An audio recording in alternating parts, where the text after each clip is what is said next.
Welcome back once again to Getting a Grip on the Michigan Business Network. I hope that you're having a fantastic day wherever that is, whether that's in the great state of Michigan, where Bob and I are, or if that's anywhere around the country or around the world.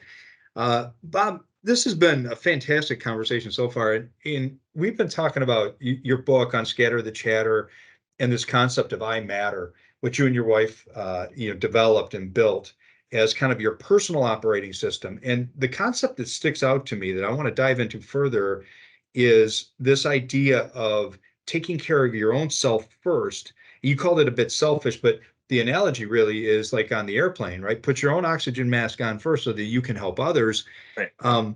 What are some ways to do that? You said clarity break, and so if you're in EOS and you've been practicing it for a while, you know what that is, or I hope you do. That's been one of the most powerful tools to me. But define that and define some other ways that you can get healthy and clear and clarity as an individual to then go be more effective in your business, your family, your personal relationships. No, I appreciate that. And so, yeah, we talk about clarity break, and Gino initially called it Starbucks time, which is no phones, a legal pad, and he would just sit down and tap into the creative part of his brain. And so, if you go to iMatter.com, we have 3 free tools that you can download. And the first is the rules of engagement, and it's shifting the conversation in my head, the chatter in my head from "Am I?" and kind of the negativity to I am.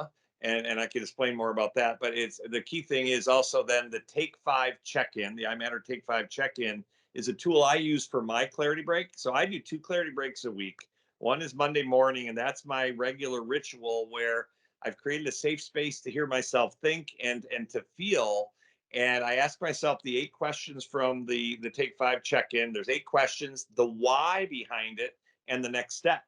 What happens is I'm understanding and shifting the conversation in my head because it usually starts off negative. How come this always happens? When is this ever going to? How come I'm always doing this?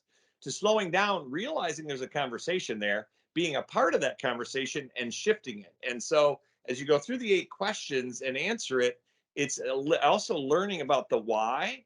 And then not only am I writing this down, but then I do an audio just on my iPhone, the audio voice memos, I think it is.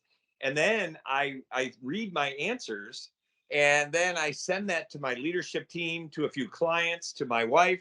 And what comes out of it is, first of all, I get to hear myself think, and Yeah. I'll be like, why am I still complaining about that? And I realize I have this negative language, and I'm like, I'd be like, oh, I'm worried about money. And I'm like, okay, really, I'm fine for money for months, even if everything goes wrong, or maybe years. And yet, yeah, if everything goes wrong in the world the next year, I might have a money issue. So, but why is that the conversation? So Yeah. to shift that, so then I can hear myself shift the conversation. And then I do our weekly L10, our weekly leadership team meeting a couple hours after I do my Monday morning check-in. And then there'll be an issue on the issues list, or a thing for me to delegate, or a blog idea. And I'm like, where'd you come up with that? And they're like, well, it's from your Take Five check-in. So Yeah. the benefit of doing the audio is I get to hear myself think, and then I trust my team without filter. And this took me a little while to just speak with what's going on in my head and my heart. And then I'm trusting my leadership team, I'm trusting myself, and it helps to drive things through and solve problems and whatnot. The third tool is the iMatter 331, and that's my daily check-in. So all Hmm. 3 of those things are available on our website, but that to me is a structure for clarity break. If you don't need a structure, great, but that's helped me with mine. And then the last thing is I do a second clarity break, or a commitment for myself, and that's with no agenda. And I don't need the Take Five necessarily. Sometimes I'll do it just to provoke things, and then I'll actually solve issues. So the one is basically just to get everything out of my head. We call it Take Five because it's about 5 minutes long as I'm answering the questions verbally. The Yep. other one, I do it verbally. I don't always send that to my team, but I go through that again. What's in my head? What's keeping me up at night? And it might be things I'm nervous about or things I'm excited about it. And then I go to the whiteboard, and I've tapped into that creative part of my brain where and then and get those juices going. I love it. It's my favorite time of the week. It's so underrated. And before EOS, it was a tool or a set of tools that I had no awareness of. And, I think it's Keith Cunningham who said you could take away all the business tools and all the business, lessons. If you leave me with thinking time, I can make more money. Right. Yep. And it's that ability to sit down and get all the, the clutter, all the Yep. chatter, right, to use your term, and just boil it down. Right. And Yep. it's amazing to me. And I always tell my clients, when I sit down for a clarity break using your tools or just using a pad of paper, Yep. in my head before I sit down, I think there's about 150 things, that I have to address. Probably more. Turns out when I really write them down, there's not. There's like a dozen, Yep. and some of them are really somewhat silly. Like, what's going to happen if the world economy collapses and we go into World War III? Why am I worried about that? I can't affect it. I can't impact it. Why is that the dialogue, right?